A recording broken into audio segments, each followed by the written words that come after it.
Ah, man. All right, you ready to roll? You're recording, yeah, so we don't have to yeah. So you good? Yep, we good. All right, y'all. Welcome to episode 9 to the 8 of 15 with... What's it with, Buns? With the buns, what's up, guys? HB coming at you live.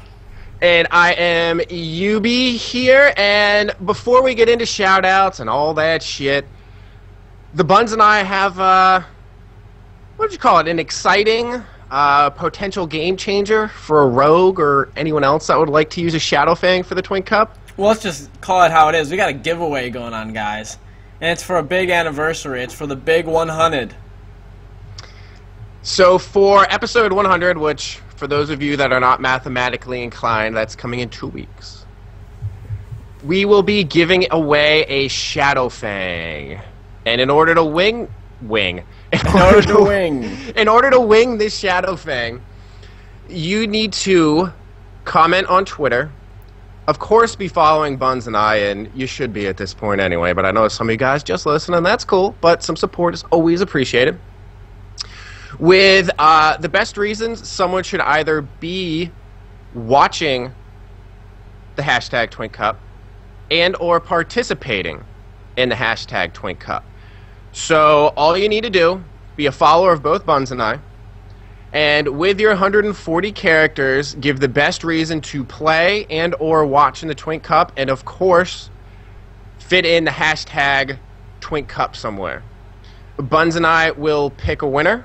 It will be announced in 2 weeks on episode 100, and I will personally deliver that Shadow Fang to the server and faction that person's on. If you're Horde, that's great, because that'll save me a couple bucks, because it happens to be Horde side, and if it's on Airy Peak, even better, but I'm not keeping my, I'm not holding my breath on that being the case. So... You be going all out on this giveaway, so we're looking forward to hear your guys' response on Twitter, guys. Now that that's off the table, Yubi, do you have your shout-out this week? I do, and the shout-out goes to Crypto, Drank, and Ohai. On Saturday, we recorded a test run for potentially a new podcast. Awesome. I don't think we're going to release that one. It was pretty rough around the edges, even though it was a really fun conversation. But like I was telling Crypto... for you guys that listen, you know HB and I sometimes talk over each other, but we kind of catch ourselves. Not all the time, but sometimes. Yeah. That was not the case on this one, and we were like a bunch of pit bulls fighting for that piece of meat, but that piece of meat was getting in the last word. So, yeah. In a way, it was fun, but also I could see how it would drive people crazy listening. So we might do another one. Nothing set in stone yet, but I would be on the lookout for it yet. It's technically Crypto's Cast, so he hasn't come up with a name yet. It's tentatively titled Crypto's Cast, but I'm hoping he comes up with a better name. Crypto's Cast, jeez. Hey, whatever, man. Hey. Anyways, my shout-out for the week goes to Sketchbag for cranking out another great interview. I haven't gotten to read the whole thing yet, but from the quality I've seen so far in the first 10 or so questions he's had to Euroflamer, it looks like a great read. You can catch that over on twinkinfo.com, Meet the Twinks Euroflamer, so check that out. Sketchbag, as always, putting out great material. That's awesome. I like seeing those come in there. It's good content for the site. And also, since we're on TI, I know a lot of people weren't really fond of the change that Shane made, and of course it got reverted back. But I just want to give a little shout-out for him for at least trying something new to kind of freshen up the site and make it a little better community experience. It didn't necessarily work out, but as HB knows, that shit happens when you're working with a website. Everything never goes according to plan. So I just want to say props to him for giving it a shot, and hopefully some exciting things are coming down for it in the future. I think at the end of the day, I kind of liked the format of the new set. I thought it had some cool features, but what he came to at the end of the day was saying that the issues that he wanted to clean up on the new program and the new platform were going to be too much time and effort for him, and he was just going to fix it on the old platform. And I think that was the final decision. I will miss the Twink book wall. What little I saw from it was glorious. Oh, yeah. Yeah, that was fun. I got to make a post. Hey, I did get to make a post before it went down. Before it all was, went it was down. hashtag no bean zone. Hashtag no bean zone. Oh, God. All right, before we get in, I just want to say I was watching your stream for a little bit the other day, and you were the Murloc. Yeah. And you running with the flag and then doing the serpent kick down, I was rolling watching that like as it went down the fucking Alliance tunnel. After that moment, I realized how desperate I actually need a Murloc costume, which is just not really a good place to be at, considering they are quite the handful of cash moolah to get. So may have to stick to costume shifts for now. But all right, well, Buns, where should we start this cast? I know there's a few different things we want to talk about, but where do you think we should kick it off? All right, well, the cast, guys, today we're going to be talking about 6.2, what's coming out here, especially in regards to how is it going to affect the 19 bracket and the XP off bracket. So I think first and foremost, most people are looking at this patch and are excited about the access to the new BoAs. So let's go over what is available. Well, there's a few new trinkets coming out. Why don't we start here, too? You got 2 new trinkets coming out. Mm-hmm. One trinket is going to be tied to the AGM. And, yeah, but it is a separate trinket. Now, 2 things right off the bat. The AGM trinket is separate from the Arena Grandmaster, and the Arena Grandmaster is not grandfathered. So there's the 2 big things off the bat. You have a 10% chance when looting a chest to get the trinket, from my understanding. So, if I understand your understanding correctly, it's not like you need to collect 12 or a certain number to get the trinket. It's every time you loot it, you have a 10% chance of getting said BoA. That's how I'm understanding it. One other thing that I heard is that, I mean, this is day 1 of the patch, so. Mm-hmm. The other thing that I heard is that you had to have the AGM trinket to get that 10% chance, but I don't think that is correct. That would be viciously brutal and rude. Yeah. And I hope that's not the case. Well, if that was the case, I mean, you could just take someone down there that already had the Arena Grandmaster. Or, I mean, if you really didn't have one, I mean, just go get it on your main, I guess. Yeah, but how much fun is it going to be trying to get that? I can only imagine the clusterfuck that is people out there trying to get it. I mean, there's got to be hundreds just rolling around there, just waiting to get it every time it drops. Trying to get 12 chests just to get that 12 or a 10% drop. Oh, I hope that's not. I mean, I have it, and I know a lot of other tunes do. Yeah. But for people that don't, especially if it's going to be used in the Twink Cup, I mean, that is a tall order for someone to fill in the next month and a half-ish. And honestly, well, here's the thing. Time out. So, the trinkets, one works like a tyranny. I can't remember which one's which. One works like a tyranny and it gives you a 10% buff, like a Battle Master buff. And the other works like a heal, and it just heals you 10%. They both have verse on them, and I think they may as well have... I don't remember if they have stamina as well. I think it's just verse, actually, now. I can't remember. But, so, in regards to... For your frontline DPS, it is going to be better to have the versatility ones, in my opinion, because it's going to have more damage, more survivability on the front line. But at the end of the day, I don't know how groundbreaking those trinkets are really going to be. I think it's just going to be a little bit of an edge.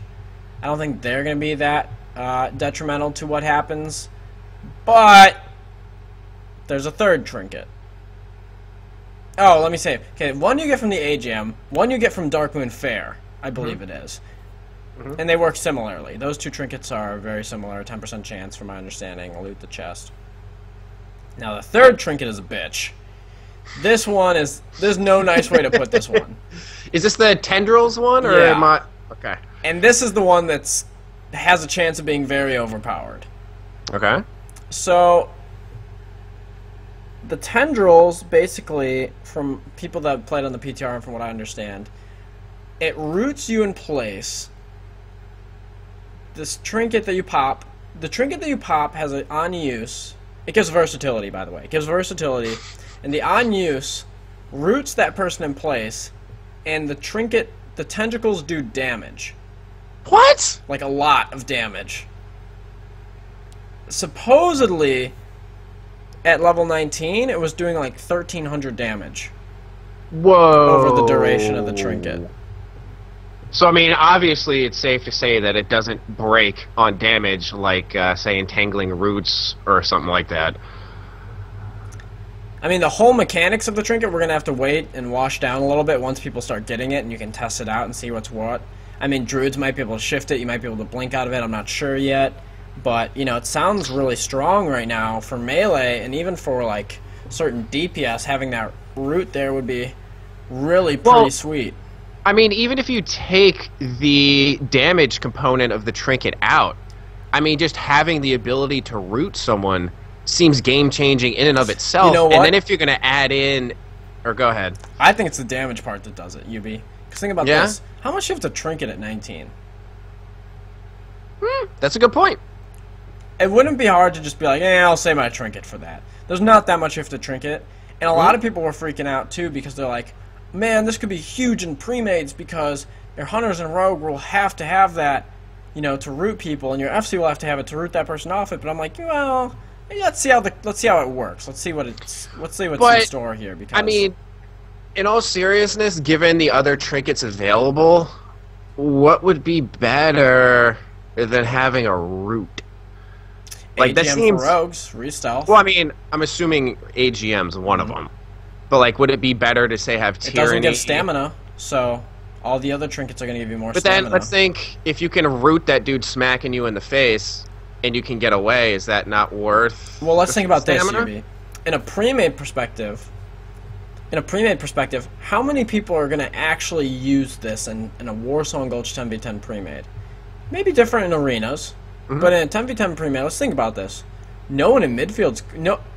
You know, assuming that it doesn't do damage, no one in midfield's going to use it. Why not? There's always millions of slows in midfield between your BM, warrior, hunters. Everyone's already slowed in the first place. It's not really going to be worth it. Your hunter and rogue, they wouldn't really use it on D on a druid because I think a druid would just be able to shift that or blink out of it. And even if they did... I mean, I think they would just benefit more from having, you know, one of the other verse trinkets with health and a little more survivability and stamina than having that root. But the fact that supposedly it does damage on top of it could be the game breaker there. And if it does as much as it says... What's the, you know, say average health pool over 29 at this point? 19? I don't know. 29 is... Or, I'm sorry, average health pool at 19. Jesus. 19 is, well, it depends who it is. Non-FC, anywhere between 2,400 and 3K. Okay, so you're looking, let's just say half. Yeah. For the sake of the discussion. And that's an on-use trinket. Yep. That, I mean, has there been... It's still super early, so I don't expect the answer to this to be yes. But, I mean, what are your thoughts going forward as far as discussions on this trinket being allowed? Is this going to be... Do you think this has a potential to actually be an banned item, sort of like Crusader swapping?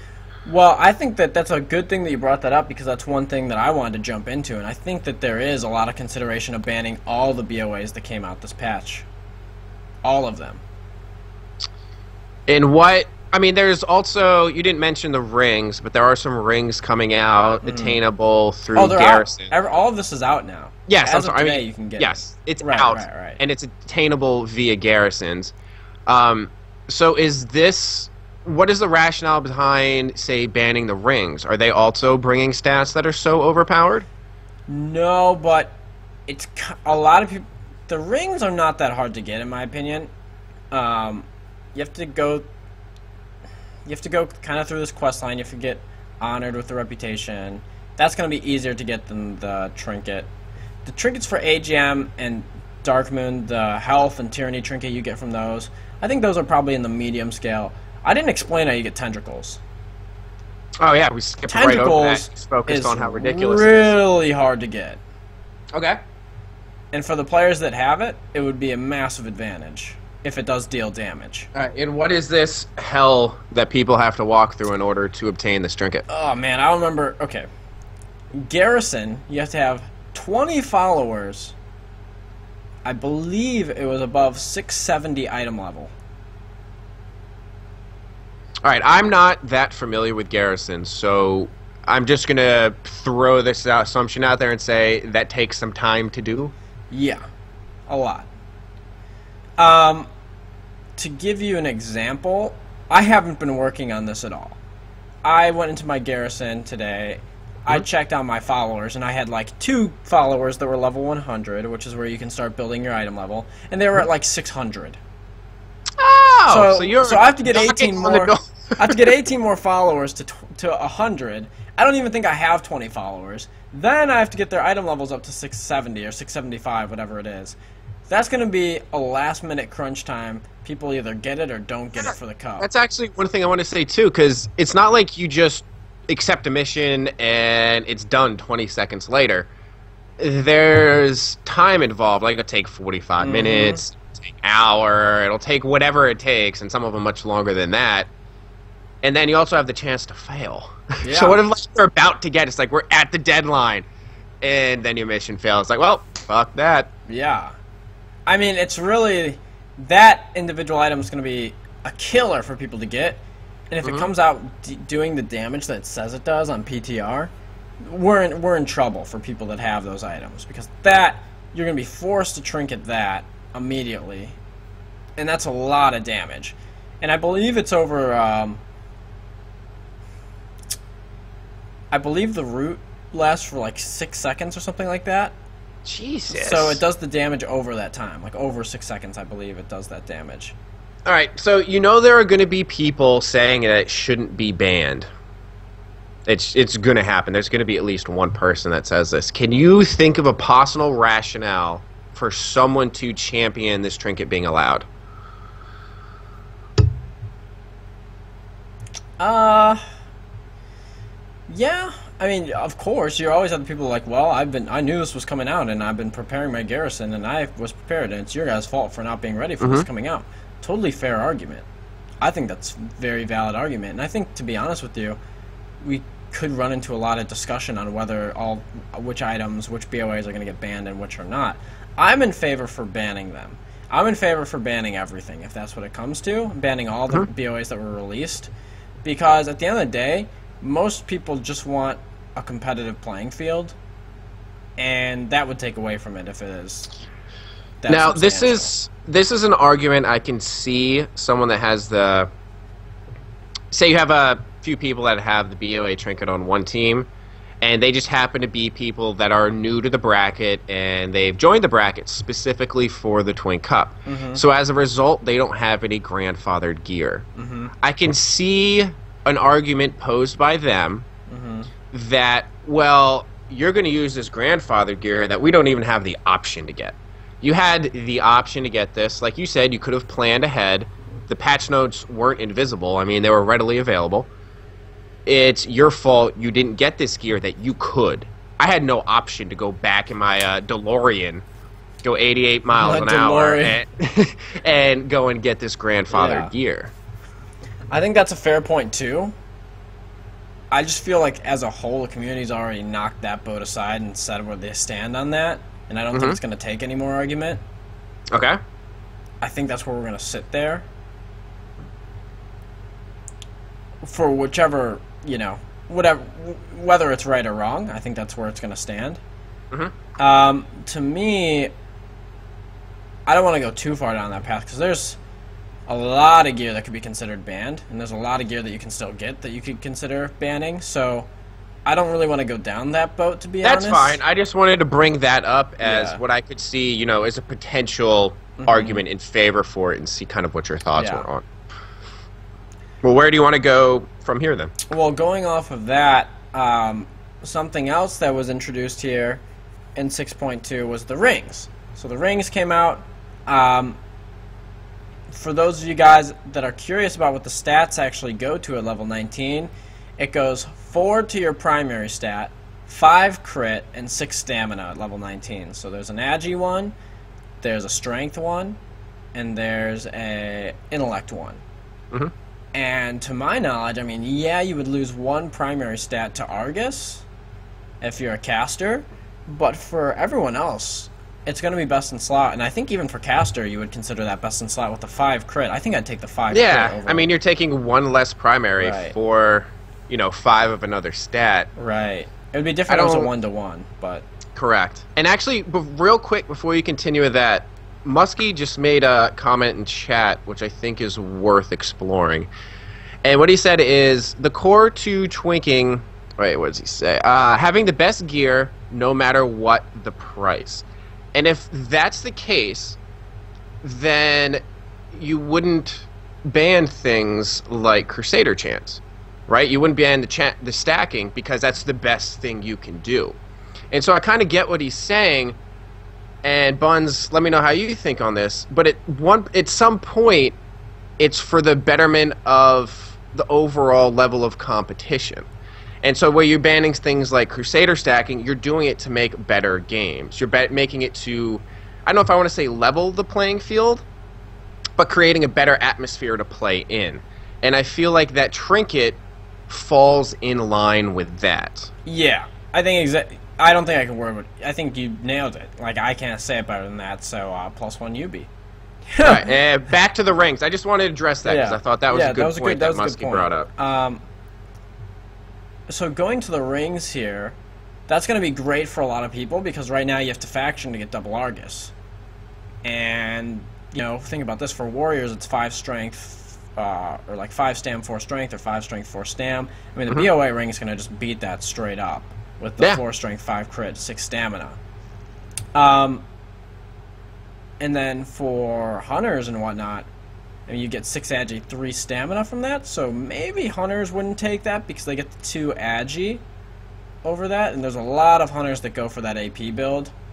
But, it's going to make it nice for people, and I think it's just good for the bracket in general that they introduce that. It's going to make it easier and more accessible for people to make tunes on single factions, not have to worry about double factioning for gear. So I like the idea. How big of a pain in the ass is it to obtain it? The rings? Yes. I was in the process of doing that today when the patch came out. I'm not sure what the ending point is right now, but I would say I'm probably maybe a third or halfway there. I can't totally tell. You have to go do the quest line. It's directly involved with your shipyard. I believe you have to have a level 3 garrison, a level 3 shipyard, and something else. There's another thing tagged along with it. I can't remember. But they basically pull you through. It's part of... They bring the BoA rings and they make you go through the shipyard, basically. So they're like, okay, here's the shipyard content. If you want your BoA rings, you have to do the shipyard content. It's a very sneaky, clever way for them to be like, look, I know you might not want to do this, but I know you're going to level another tune at some point. So why don't you at least give it a chance up until you get the rings? Yep. Hey, and you know what? I've been doing the quest line so far, and the new zone's very cool. They opened up Tanan Jungle, really, to the public. It's a very cool zone. A lot of quests going on, a lot of bonus objectives. There's a ton of people there right now just checking it out, getting involved. I think I'm enjoying it. I didn't sit there and I didn't hate every minute of it. I thought the quest line was engaging and was pretty fun. So, hey, man, you gotta knock it out. Gotta knock it out. It wasn't too bad. Well, hey, let's give a late cash shout out for Blizzard for making a fun quest line. Hey, it was. I think it doesn't always happen. I think they did a really good job, actually, this expansion with making the quest lines entertaining and putting in a lot of cinematics, engaging people in little mechanical things and interface things where you're clicking on things and stuff starts exploding on your screen, or people pop up, you get people helping you, little companions. I think they did a really good job just in this expansion in general, making the quest lines at least entertaining enough. Anyways, going off of that tangent. Shout out to Blizzard, I guess, for good quest lines. Hey, sir. So the rings, for me, I believe that the rings are going to be unique equipped, though. I didn't double check that, but I think that you're only going to be able to have one. Okay. That's something I should double check, but at least off the top of my head, it sounds like you have one. It's going to work like Dread Pirate, because Dread Pirate, it's unique equipped as well, too. It would make sense. Right. I guess going off of that, the other big change going on right now, and it did happen, it's finalized. Oh, is this what we wanted to talk about so many times, but decided to wait until it's actually here? So the GY fences are up. They are up.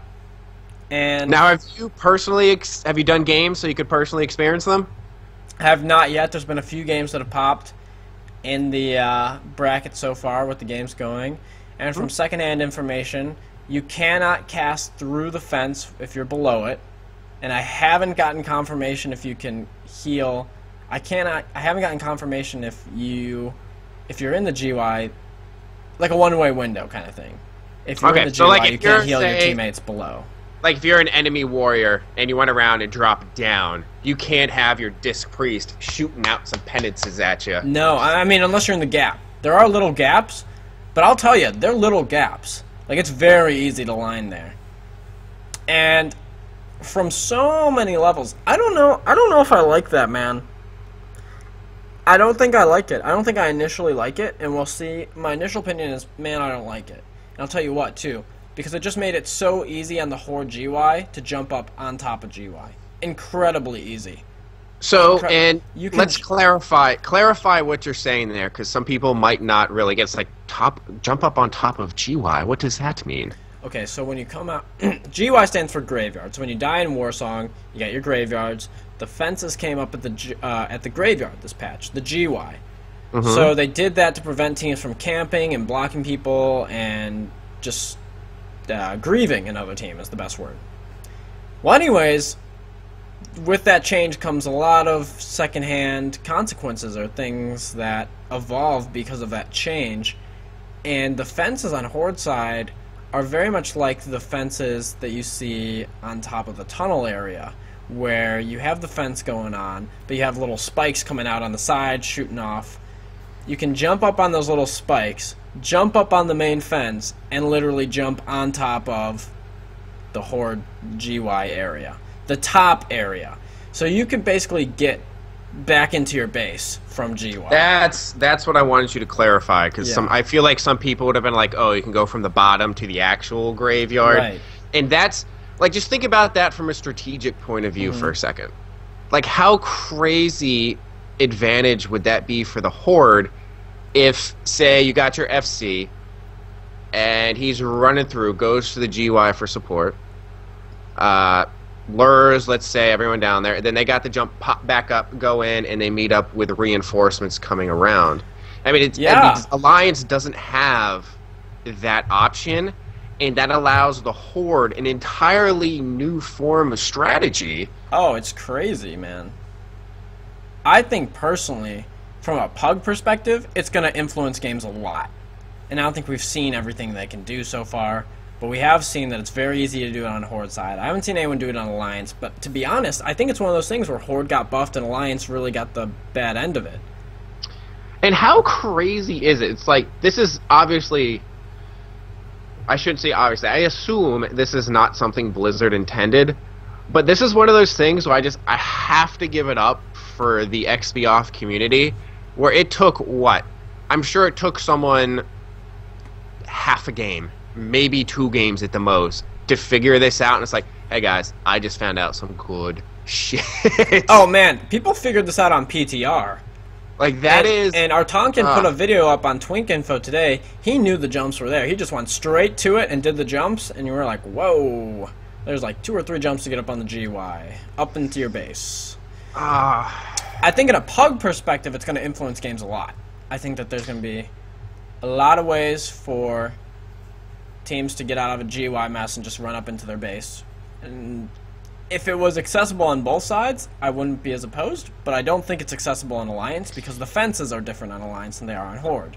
So, before we get into Twink Cup ramifications, which is really, I guess, the most important thing, say, a month from now, but for the long-term stability, and even, I guess, for the short-term, especially when you have teams that are practicing and trying to get their squads together for the Twink Cup, how is this going to affect pugs? And is Alliance going to be able to cope with this? I haven't played enough to really see the Alliance side, but based off of how the Alliance fences are designed, I'm not sure they're actually going to have a way to get up on top of the fence, because if you understand, like, the Horde fences are more jagged, and they have those little spikes that come out from the sides, and it's from those side spikes that you jump up onto the fence. Like, you kind of abuse the character model, and I'm not sure the proper term to use, but it's like... The fence model. You abuse the fence model is what you really do. So, I haven't seen Alliance side. My guess is that Horde is going... Well, Horde has about 3 or 4 ways to get up. There's 3 or 4 different jumps you can do to get up on top of your base. Mm-hmm. On Alliance, I haven't seen any, but based off of just the fence models, I'm not hopeful for the Alliance. We'll see what happens. I'll have to have a look at it. Twin Cup-wise, I don't think anyone should worry, because they came out with a video that said what jumps are allowed. Oh, do you really want to go there? Yeah. Okay, I have some things I would like to say about the jump video. Go for it, because that's another great topic. Okay. The jump video came out, mm-hmm. and it showed the jumps that were allowed. Now, by definition, if this is a video of jumps that are allowed, Buns, what do you think happens to a jump not shown in the video? Can't use it. Okay. So... Which scares me. Let me just say that first off. That scares me because there's a lot of jumps that they didn't include in that video that a lot of people do on a daily basis, and I can instantly see right now somebody doing one of those jumps in the tournament, secondhand nature, and a team losing that game. I'm a little nervous about that. I'm a little bit nervous with how they formatted this entire thing with the jumps. I agree with your concern, but what grinds my gears, I guess, is that someone prevents a video and it says this is what's allowed. And then people ask, I would prefer to have what is not allowed. And that video would have been more important because that video would clear up the gray area. Now, Buns, let's say instead of allowed jumps, we created a video of jumps that were not allowed. What if our oversight, we're like, oh, we tried to put everyone in there, but we missed one? What happens if someone finds a new jump? Guess what? It's not in the video, so technically it's allowed. And I don't... I see your whole argument there, and there's a lot of... I just think that they shouldn't have... First off, let me say this. I don't think they should have made a video. I think that was dumb. And you know why I think it was dumb? I would like to know, because I'm not sure I share your point, but I'm open Here's to why I would persuasion. Like to say it was dumb. I think the way they did it last year was perfect. Both teams can do fence jumps, and both teams can do top of tunnel jumps. It was very simple. No one was allowed to do any midfield jumps. Now, there's like some midfield jumps that you can do, and there's others that you can't, as of now, which makes me really nervous because there really is... I mean, they're literally stacked on top of each other where some of these jumps are that you can and can't do. And I'm nervous as a flag carrier going to this tournament that I'm going to do a jump that's not allowed on that video just by natural instinct. And you know what? There's... I don't even know where to go or where to start. If you just said that it was just fence and top of tunnel, that's really clear to me. And there's a lot of fence and top of tunnel jumps that you can do. Mm-hmm. And I think that is like, okay, to people that want to do fence and top of tunnel jumps... have at it. There you go. If we catch you doing anything outside of that, it's going to hurt your team. And now, because they're picking and choosing where the jumps are, yeah, it does have me nervous because, like you said, yes, this video came out and said, we're going to allow these jumps and these are... I think people are butchering the video a little bit, and I want to say that I think that the production of the video was great, and I think the people who made the video did a good job, and they put some thought process into it, because one of the things they brought up was saying that, when we thought about this, we wanted to balance each side of the field and give a certain amount of jumps for each side. Because on Horde side, there's more jumps than there are on Alliance. It's just how it is. With that being said, I think they should have made it way more generic, because as soon as you started getting specific into which specific jumps are allowed, then everyone and their mother's coming out and being like, well, I know 12,000 other jumps that you can do, and why aren't they included in this? But you know what, Buns? And this is, like, last year, I think... Actually, I agree with you that it was handled better.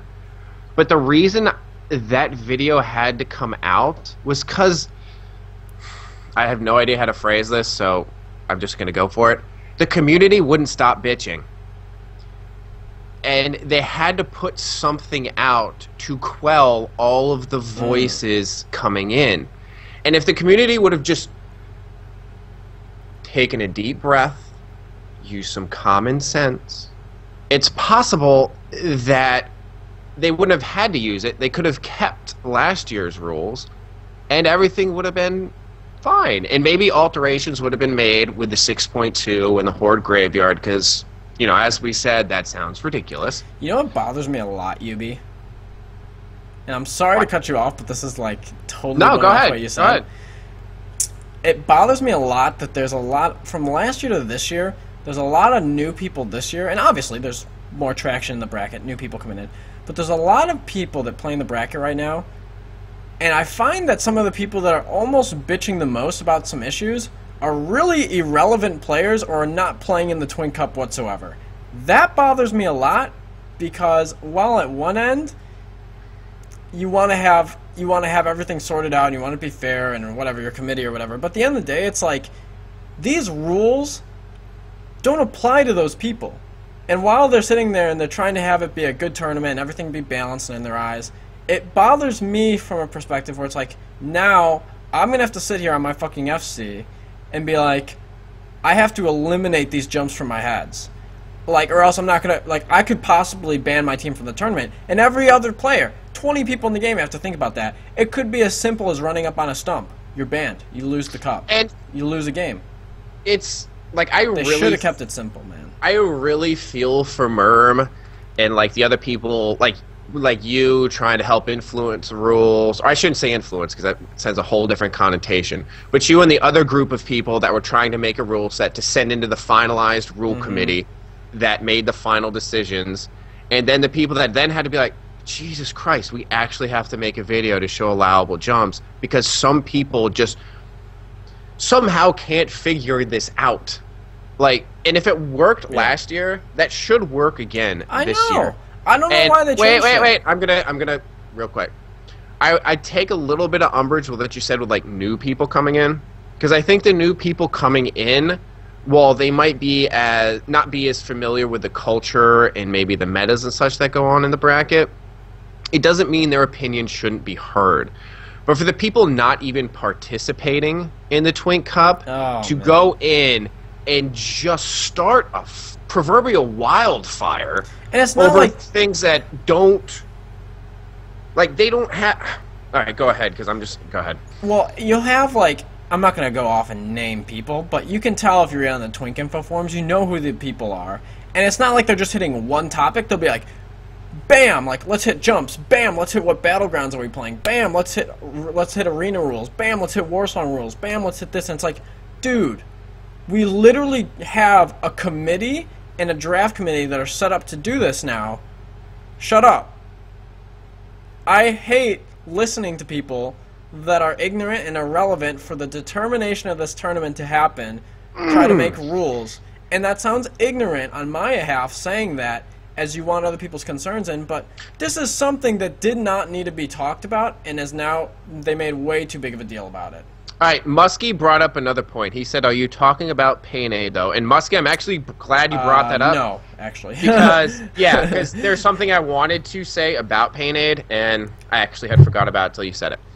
When I was reading through the initial posts about the jumps, and it's like, well, you need to show the ones that are banned, and I already explained why that's a goddamn terrible idea. Pain-Aid did bring up an amazing point. What if you try to access an allowable jump via a different route? And that's one of the things I thought was very important. Because if someone knows how to do the exact jump that you allowed in the video, but it's not done in the exact manner, but you're going to the exact same place, is that person going to be disqualified for doing so? See, that's constructive feedback. That's a constructive question. Just throwing something out like, well, this isn't what I wanted, I would prefer this because this is what suits my needs. Get real. Do something like Pain-Aid did, and even put in the little animated GIFs to show exactly what he was talking about. That was That a makes the massive Twink post. Cup better. I read about 2 paragraphs of that massive post. I did not make it through that wall of text. I did see the outline of it. I read like literally the first 2 paragraphs, and I was like, okay, I'm already mad enough about this whole topic. It looked like I had to take a break. I just think that the video was too much in general. That's kind of where I stand. I felt like the video was too much. But why? It would have been easier to just say fence and tunnel jumps. Well, what would be easier is if people would actually, like, there's going to be people like, well, no, this jump should be okay, right? But if they actually look deep down and they really think about it, they're like, all right, I know that's not okay. Mm-hmm. Like, you know if it's a jump you should be doing or not. It's like at least I just want to like make problems out of something that didn't even need to be a problem. Yes. Like it bothers me a lot. And Painted was not someone that came off the top of my head as one of those people, and I still don't think he is. So I think just clarification for you, like bringing that up, but and not just that, but like in other posts that have been sort of say drama based, I've been very impressed with how he's spoken and the points that he's made. Mm-hmm. Like I feel like that dude just makes threads better. So, to your point, Muskie, no, we are saying nothing.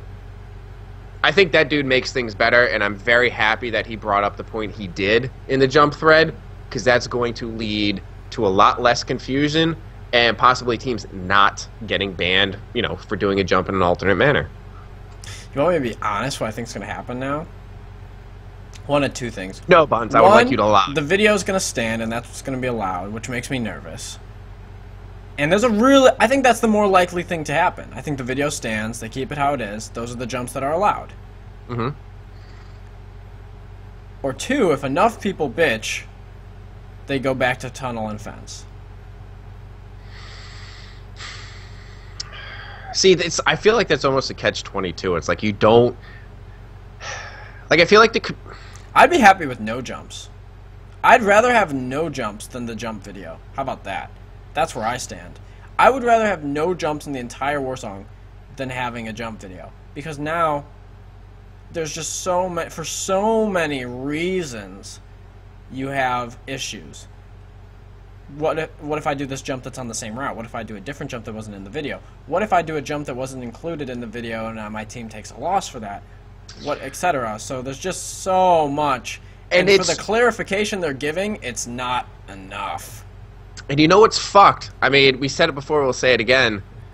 I almost feel like it's, like the vocal minority, if they are vocal enough, will make a change. It's like going back to, like, say, Eagles games. Like, a few people threw some batteries, and then they had to make a jail cell in Vet Stadium, Not everyone was throwing batteries at Santa, but a few people did. Now there's a jail cell.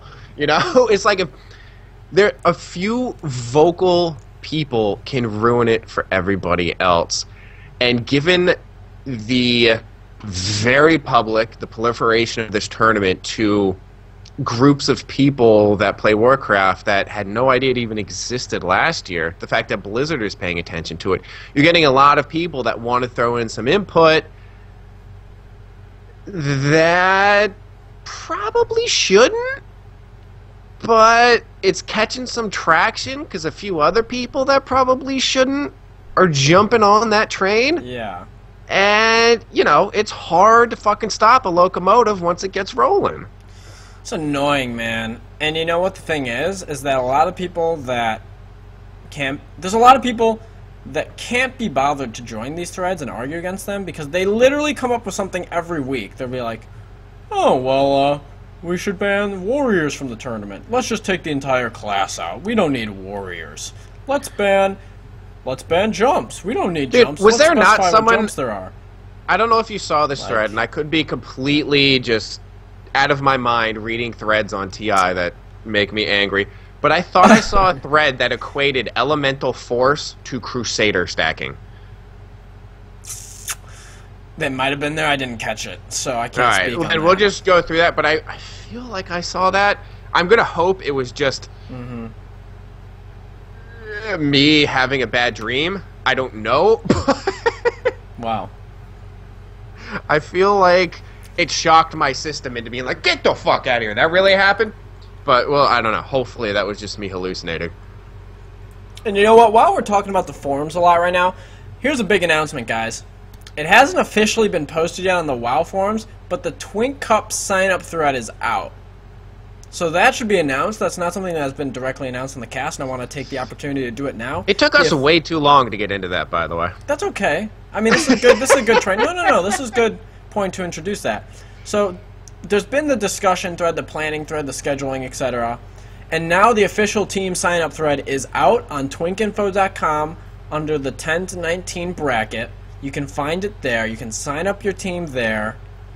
Make sure you do it in the sign-up thread because there's two threads. There's one that's for organization and planning, and then there's one for team sign-up and scheduling and rosters. You want to put your team roster in the roster thread, if that makes sense. I think it's simple enough, but there are two threads under the same name, very similar text, so make sure which is which before you post in it. Mm-hmm. They're going to allow 16 teams. We're going to break... so if you want to sign up and play, I mean, get on that. I would get into, it's better sooner than later.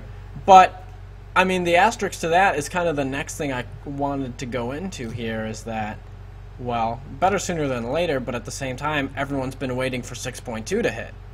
Yeah, and that was something we were talking about before. I'm like, why has no one signed up? And then you're like, well, why would they? And I'm like, why the fuck wouldn't they? And you're like, 6.2 just dropped. I'm like, oh, things done changed, didn't they? Yeah. Now, since it's a new patch, why don't we go over some of the little changes here that's going on here? I got the 6.2 patch notes pulled up here. So, on one side, hey, everyone should be a little happy because Druid's got a bit of a nerf. And by a bit, I mean a bit. Well, didn't Boomkins get a 4% nerf all around, and then Druids get a little bit of, or Feels get like a 10% buff? So, Druids all around, right. Balance's casting abilities went down 4%. But overall, Druid cat damage went up. So the real problem's still there. Rake went up 10%. But that's 10%, not Rip went up 10%. Though. Thrash went up 10%. One thing to watch for here is Guardian got a buff. Its armor and bear forms up to 285. And for 19, Savage Defense now also reduces physical damage by 25%. So maybe watch out for that. And I actually do seriously say that because Guardian Druids are really strong in midfield. And I think people forget that, but at the beginning of expansion when Guardian Druid was the meta and people didn't figure out the tank spec yet, Guardian Druids pumped out a lot of damage in midfield with the right gear set. So wait, I want to understand this correctly because I don't recall you bringing this up. Are you sort of saying that, hey, maybe you bring a Guardian Druid to the mid chop? Yeah, no, I mean, you can consider it. There's a lot of flavor going on right now, UB, if you haven't noticed. There's a lot of little diverting things you can do in your comp, and I can see a team comp that can accompany a Guardian Druid if you wanted to play that mid-flav choppy chop. Well, can you embellish me for a second? If you're running a Guardian Druid mid chop, what? I would just like to hear off the top of your head real quick and then move on to something else, what the comp would look like that has a Guardian Druid at mid chop. Well, I think it'd have to be a 3 healer team. I think you'd have to 3 or 2 heal. Your Guardian Druid would have to support you. Your Guardian Druid could go for pick, but if there's a Hunter Rogue D, it won't get out. And they actually probably wouldn't even get out against a Hunter alone. So you pretty much are dedicated to using your Guardian Druid in mid to help push mid. It's a lot of damage. It's another frontline person.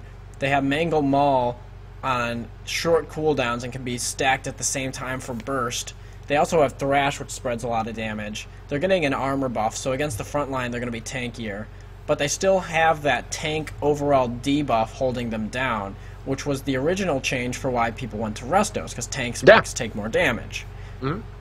So there's potential there, but it's kind of like, yeah, you're going to have more damage in midfield, but it puts more pressure on you getting the pick. So, pick your poison. I think it has to be a team comp that allows and that's going to accompany a heavy midfield fight, because you have to win mid, basically, to run a Guardian. Mm-hmm. Okay, so going off of that, some other things that are changing here. Marksmanship hunters are getting a 15% buff on aim shot, and we've seen that, right? The interesting thing is, before I say anything, before this last 6.1 patch ended, all 3 specs of hunter were viable.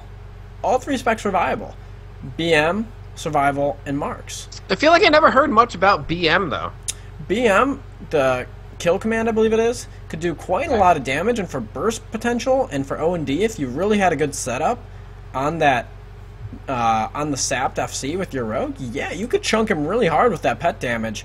But I think in order of most frequently seen and most viable, it would go survival, marks, and then BM.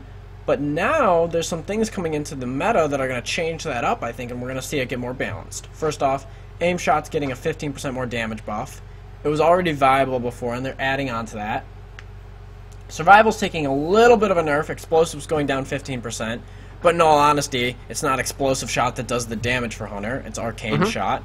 So that's not huge. So that doesn't scare me too much for survival at all. It's a very little gimp. And then BM, Beast Mastery pets are going to be allowed to use exotic pets. That seems to me like the big thing.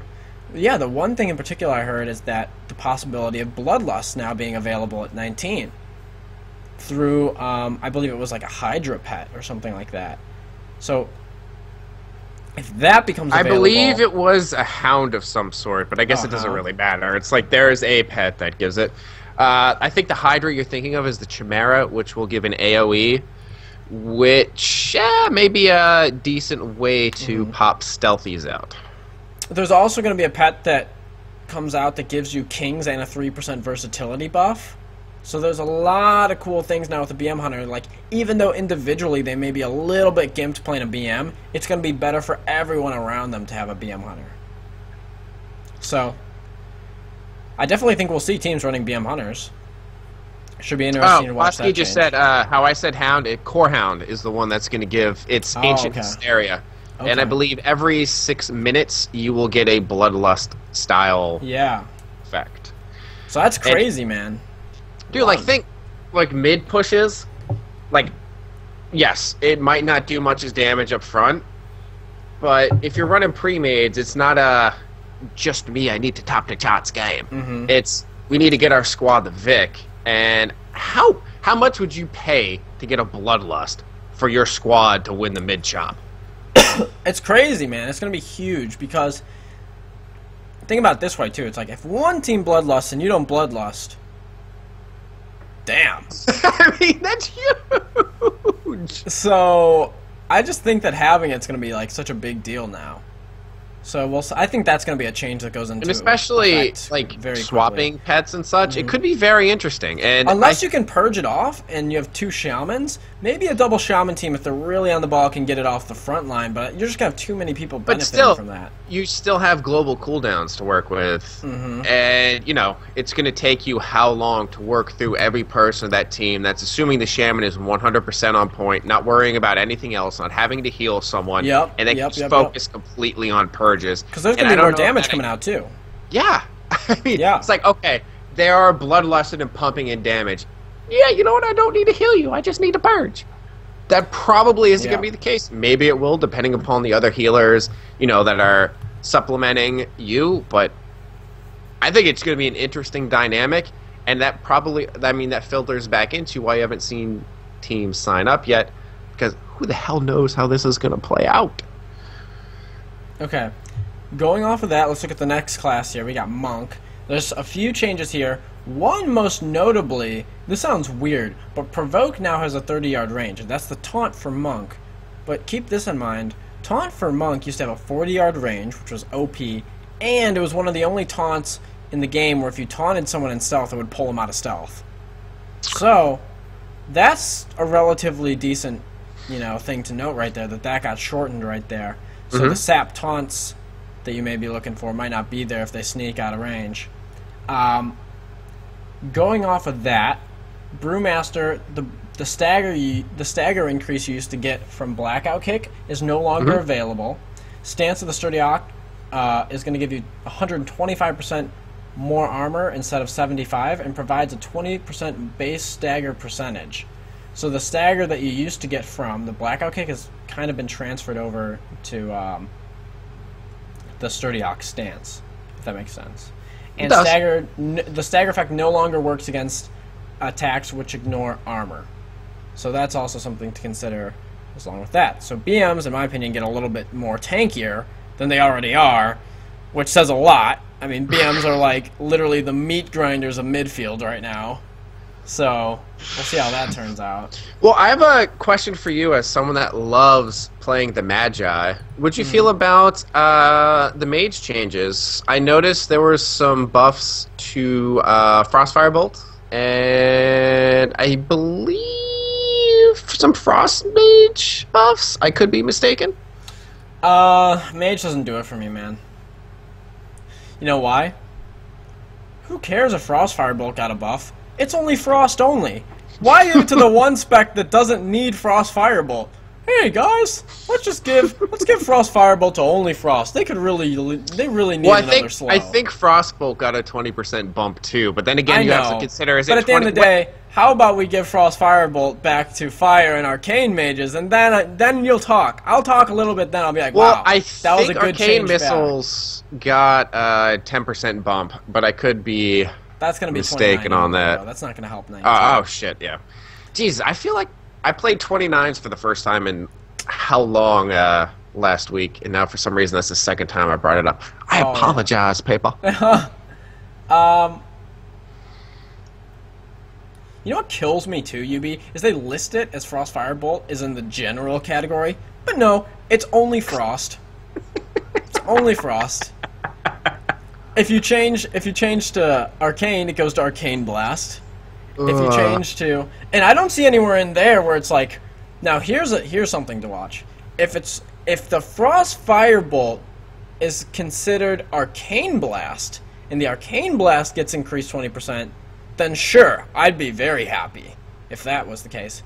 But based on that they didn't add that in the description, I'm literally assuming that it's Frost Firebolt only. And who cares at that point? That's how I feel. Frostbolt, yeah, it got a 20% buff too. It's like, okay, like, sure, like, great. Like, you made frost damage more viable at level 100, but you only have Frostbolt at 19. Yeah, it's gonna be a little bit of a buff. I'm not gonna be pissed about it, but it's not enough to put it in pre-made status, if that makes sense. Well, are there any other classes that got some buffs? I saw Warlock was getting some UAs and stuff, but I can't imagine 12% of nothing amounts to anything. Well, you know, I think it could be a sleeper. Could be a sleeper. Their teams running double Shaman. A UA lock could be pretty brutal on the mid game, and especially if you're running a dot cleave kind of team or a 7 DPS kind of team and you want to throw in a UA lock as that last choice there for your mid. Yeah, it could be a sleeper pick right there.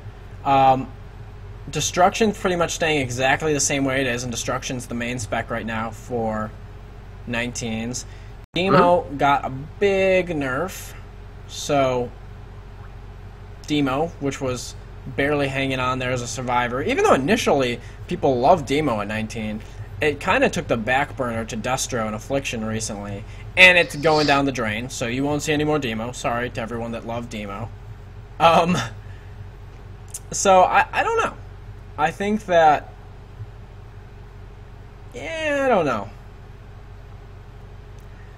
Were there any other notes from the patch? Yeah, are there any other notes from the patch on classes? There's a few more things that I wanted to rip off here, and I think one of the biggest classes is Rogue, because it looked like the other specs of Rogue were getting a buff here. I heard the ass. I was talking to someone the other day, and they were like, "Yeah, the ass Rogue is going to be getting a buff," and I was like, "What the fuck is an ass Rogue?" They're like, "Assassination, dude. Get with the times." Yeah, come on, bro. Where's your ass Rogue at, bro? Excuse me for not knowing Cray Cray and Bay and shit. Sorry. Yeah. Oh, anyways, Eviscerate's getting a 10% increase. Sinister Strike's getting a 10% increase. As Assassination and Venom's a 30% increase. Mutilate's a 30% increase. So yeah, Assassination's getting a pretty big buff in that category. Backstab is subtly is getting a 20% increase, and Sanguinary Veins causes the rogue to deal 30% more damage to targets. Oh, that's for Rupture. Okay, never mind. So that's not really one way or the other. So yeah, there's some buffs there. It looks like most notably Assassination's getting the biggest buff, but also Eviscerate, Incinerate, Eviscerate and Sinister Strike are getting a buff as well too, so watch out for those. Other than that, I don't think there's any huge changes going on here. Mortal Strike got a little bit of a nerf, which I'm fine with. 6% nerf on Mortal Strike. Sure, Warrior could use that. I mean, yeah, they could use that. Why am I saying it like that? They could use a 6%. It's like, you know what? We don't... It's like that one class, we kind of got to worry about how their enchants work, but you know what they don't need? A nerf. Right.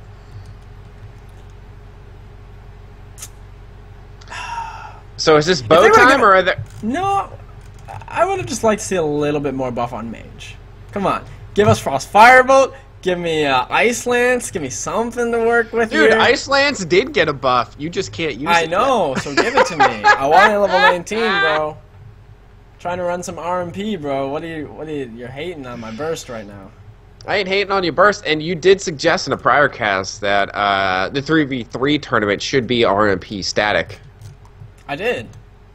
It's going to be 3v3, it's not going to be static, but they made some good changes to the arena tournament. Let's do a quick update on that then. Why don't we just go over some of the things that they put down as the set rules here? Okay. Okay. So why don't we start Deep breath. Why don't we start with the jump, since we talked so much about that today? All tunnel, fence, and stump jumps are allowed, and people are allowed to use jumps to take them anywhere on the map that they would be able to get without jumping. And wait, let's clarify that. If you're a goblin or you're a hunter, your goblin jump and your hunter disengage. If they bring you to a place that you could not otherwise get to without it, don't go there. Yeah, they pretty much blocked those jumps. But from other than that, that might have been changed recently too, Yubi. Now that I'm thinking about that, that might have been a short change right there. If they just said all tunnel, fence, and stump jumps are allowed, and people are allowed to use jumps to take them anywhere on the map, so that would go completely against what the video, what we were just talking about, was saying. Is that not? Is that not? I feel like That's in the official rules right here, and that seems very against what the video was talking about. This is what I'm... So that basically... I understand that as the video basically standing for nothing now. No, I say we just stick with the video. Because oh God, I don't see how maybe there's more that needs to be clarified that we can clarify next week, but let's not muddy the waters more than we have to right now. Well, that's we're gonna have Investigator HB on that job right now for next week, because that completely contradicts what the video stands for. So, and let's strike what you just said from the record until we can actually get some Sherlock buns on the case and properly have a... Doesn't take a Sherlock to read, I can tell you that. In this case, let's assume it does, just so we're not pumping out.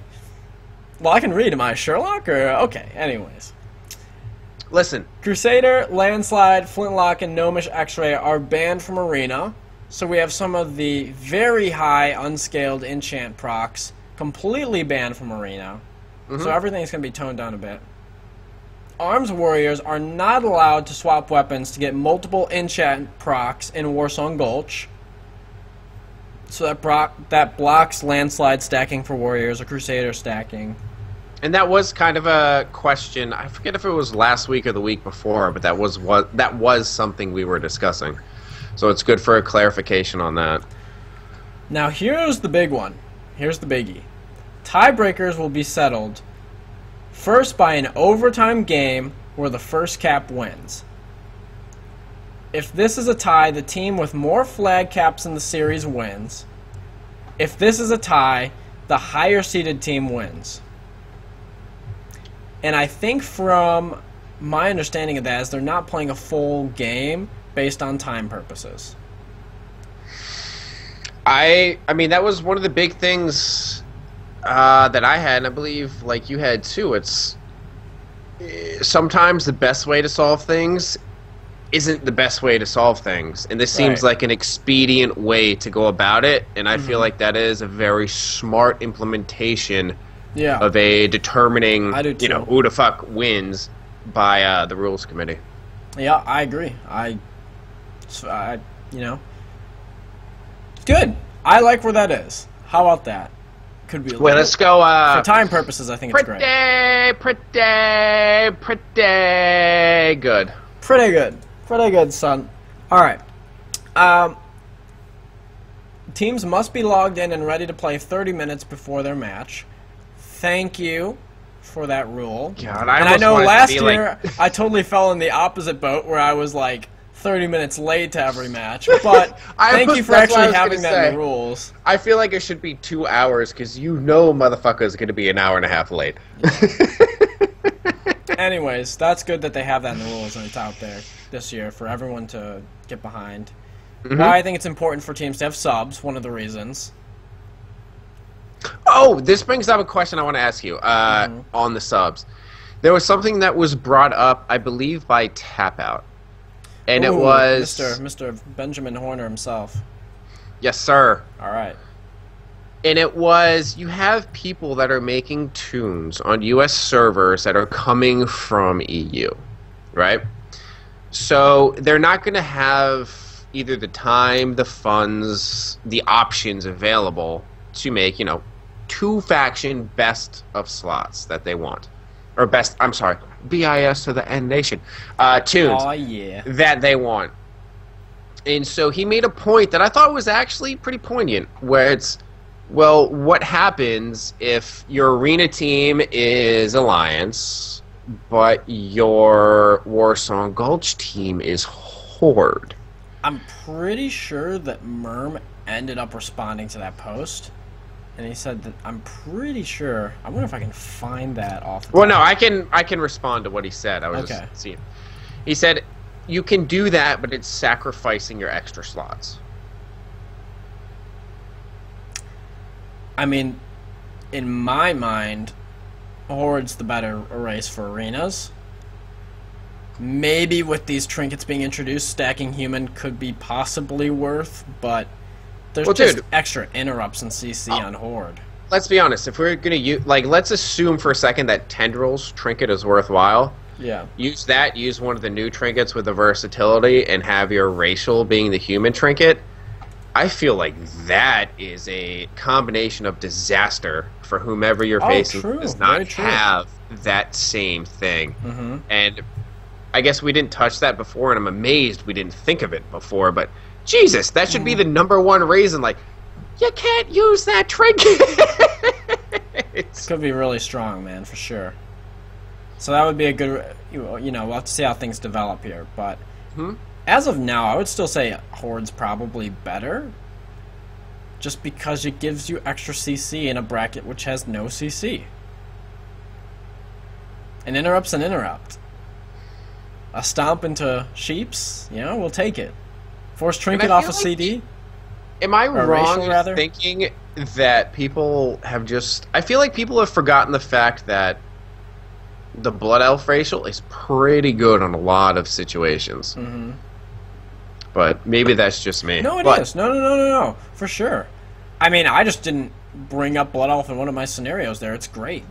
I think it's... Blood Elf's going to be great for anyone that's casting. War Stomp's going to give you a little bit of delay, but it's going to hurt everyone. It's going to hurt melee, it's going to hurt casters, it's going to hurt healers, it's going to hurt DPS. So pick your poison. And what depending on what class you want to play and what races are available, that's going to come into play too. I even think Goblin Jump's even good in arenas too. I honestly, it's not necessarily for, God, it's the best racial available, but just for gameplay purposes, I think the Rocket Jump is the most fun racial available. You could just be like, oh, this motherfucker wants to kill me. Frost Shock. Peace, bitch! Peace. Or you just jump in for that Primal Strike KB. Launch in there. Yeah. I don't know. I think it's better to be Horde. You got human, you got the double trinket. It could come into play with the new trinkets coming out. You got Meld on Alliance. But it plays into being more defensive, and you don't need defensive at 19. You need aggressive at 19. Anyways, off of that, what are some other things I think need to be addressed? Those don't need to be addressed. We hit up some jumps. We hit up 6.2. We hit up rules. We hit up some classes, class changes. I'm not going over some of the technicality rules. Those are just kind of annoying, and people can read through them themselves. That's fine. As we were talking about before, we don't need to have General Annoyance Volume 2 following up real quick. Here we go. Arena maps must be chosen randomly. In Warsong Gulch, teams will alternate between Horde and Alliance for the first 2 games. The side that each team gets on the 3rd game will be decided by a coin flip. If there is an overtime games, the sides will alternate again. Wait, say that again? Arena maps must be chosen randomly. In Warsong Gulch, teams will alternate between Horde and Alliance side for the first 2 games. It'll switch. So one team gets one. So Team A is going to get Horde, Team B is going to get Alliance. In the second game, Team A is going to get Alliance, Team B is going to get Horde. They just swap. The 3rd game is going to go to a coin flip, and if there's an overtime game played, it would alternate based off that coin flip. Well, you know what, Buns, that actually leads to an interesting question I have for you. Sure. If both teams are going to start out with an option to be both factions, then does banning the Horde jump bear the same weight that it would have if it's just Alliance versus just Horde? Or does it come into how, say, the first team that starts as Horde plays out with that to their advantage versus how the second team plays out with that same advantage to their overall strategy? You know, while you were saying that, I just thought of a major flaw in that entire thing. What, the 3rd game? No. Which, this is something that I definitely considered at some point, but didn't, like, re-emphasize. But if it's Alliance versus Horde, they're just going to be Alliance and they're going to be Horde. It doesn't matter what side you're on. So if an Alliance team plays Horde side, they're going to be an Alliance, and the other team's going to get Horde. Well, no, I guess let me rephrase what I was saying. I get what you were getting at, but I had a brain freeze there in the middle of what you were saying and said that that's actually not going to apply when an Alliance team plays a Horde team. And I'm not sure everyone's aware of that, and I just kind of realized that mid-thought. Wait, so if an Alliance team is playing Horde side, they're not going to be able to utilize the jump? No, they're not. If an Alliance team's playing a Horde team, and I'm talking about before the gates drop, UB. I'm talking about, let's say, Waka Flocka plays SR. You have a team that's on Alliance versus a team that's on Horde. Waka Flocka's going to get Alliance every time. That's just how the game's built. Well, see, I was thinking about that, but I assumed by the description that there was a way for you guys to designate who's going to go Alliance and who's going to go Horde. But from what you're saying, it doesn't work that I don't way? think so. That was something that was kind of missed, for sure. And now that I'm because thinking back on it, that's something that got missed. I just read that and I assumed, there was a way to determine whom would be who. Well, that's got to be considered. I didn't think about that before, but that's got to be considered. So, does that even apply to what you were saying, or was what you were saying different? No, it would only apply to what I was saying if you could switch back and forth. But from what you're saying, you can't switch back and forth. What was stated in the rules of we're going to switch between one team being Alliance and one team being Horde? I mean, I'm still going to go with what's stated in the rules. It can be switched, just because I can't imagine that sort of oversight would, be there. Because that's huge, especially. Wait, what do you mean? Well, if you're saying it's like, all right, game 1, you have Team X Alliance, Team Y Horde. Yeah. Right? Game 2, Team Y Alliance, Team X Horde. Yeah. And that's the way it seems like from the way the rules are set up. Yep. So I'm going to work under the assumption that they're going to make that happen. Yeah. And if that's the case, then does banning the advantage that the Horde has as far as the new 6.2 graveyard come into that much of an effect? Considering that each team gets a 1-1 chance for it? It does. Is that because of Game 3? Or is it just like... Yeah, I think so in my mind. Alright. It's bad, man. Yeah, I think that's bad. Especially the GY. For that mean, reason, like, specifically, I think it's bad. Honestly, I don't disagree with you, but I had to ask. Yeah. And now that I just, like, thought about that in my head, there's also an issue right there in the rules. Because I don't think an Alliance versus Horde team, I think they're just, by default, they play Horde and Alliance. I don't think that there's any way to actually change that, which is something I thought about at one point, but it's something that I didn't seriously consider until now, because that would completely throw those rules askew. So that's something that needs to be considered now. To my knowledge, there's no way of putting an Alliance team on Horde and a Horde team on Alliance when they're both designated on said faction. Christ, it's been so long since I've done war games. I'm not even sure I can give an accurate assessment, but I do know that when I did do war games, they'd kind of assign you to one, and you could be Alliance and you could end up Horde. You know what I mean? But I don't know if we actually went out of our way to say, oh, we're going to be Horde, we're going to be Alliance. It was more like, oh shit, I'm Horde, I'm used to running Alliance. Why am I chasing the wrong goddamn flag? Well, that's going to be something that needs to be considered now, and I didn't think about that. So it's a good thing we went over these rules. For that alone. Yeah. And then the last thing is, hey man, this is a great place to bow it up. There's going to be 16 teams allowed, guys. 16 teams. There's going to be at least 10 from the bracket. I'm pretty sure just based off of the publicity and promotion going on, we're going to have at least 6 teams out of bracket coming. So hop in twinkinfo.com. You got to get to those signups early. Get your team posted as soon as you got clarification and as soon as you got commitment from your roster, because the team signups are going to fill up. That's for sure. And there's 7 Gs on the line.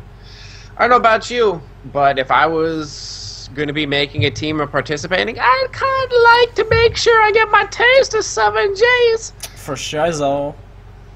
Ah, man. All right, Buns, throw out your social, I'll throw out my social, and then I meant to say this at the beginning of the cast, but the Shadow Fang thing overtook it.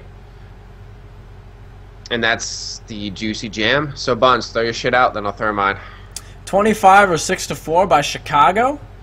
Great band. Check it out, guys. A little bit of an old school one, but it's a good track nonetheless. Good brass in the background behind that one. What do you got, UB? Alright, last time I was going to go with a hip-hop joint, but you went ahead with the logic, so I had to throw an audible to the punk Bad Religion. So I'm going to go with Boom Back Project Writers Guild for my jam.